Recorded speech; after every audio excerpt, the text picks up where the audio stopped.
नाशिकच्या हरसूल पोलिसांनी operation search अंतर्गत 16 वर्षीय आदिवासी अल्पवयीन मुलीचे अपहरण आणि मानवी तस्करी प्रकरणाचा छडा लावला। लग्नाचे आणि पैशांचे आमिष दाखवून मुलीचे अपहरण करण्यात आल्याचा आरोप आहे। या प्रकरणाच्या तपासादरम्यान शिर्डी, मलकापूर आणि इतर ठिकाणी कारवाई करत पोलिसांनी 10 आरोपींना अटक केली। सर्व आरोपींना न्यायालयीन प्रक्रियेनंतर तुरुंगात पाठवण्यात आले असून प्रकरणाचा पुढील तपास सुरू आहे। जेएस न्यूज मराठी प्रतिनिधी एजाज शेख। नमस्कार।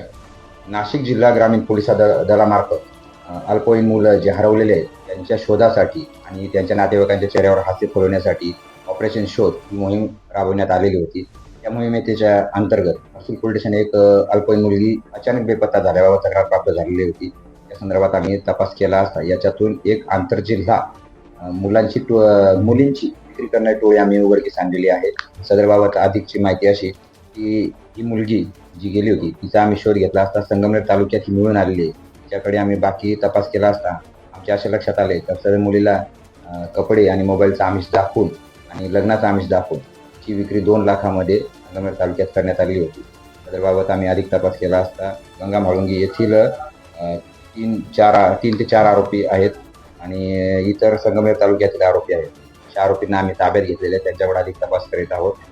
सदर मुलीची विक्री कशी, कुठे, कोणाला केली याबाबत अजून लिंक आहेत का, अजून मुलींची अशी विक्री करण्यात आलेली आहे का याबाबत तपास करीत आहोत। सदर कामगिरी ही माननीय पोलीस अधीक्षक डॉक्टर स्वामी नाशिक ग्रामीण, तसेच माननीय अपर पोलीस अधीक्षक माननीय विमला मॅडम, तसेच SDPO पेठ माननीय वासुदेव देसले सर यांच्या मार्गदर्शनाखाली सदरचा तपास मी स्वतः API बोरसे पोलीस स्टेशन या गुन्ह्याचा तपास मी करीत आहे।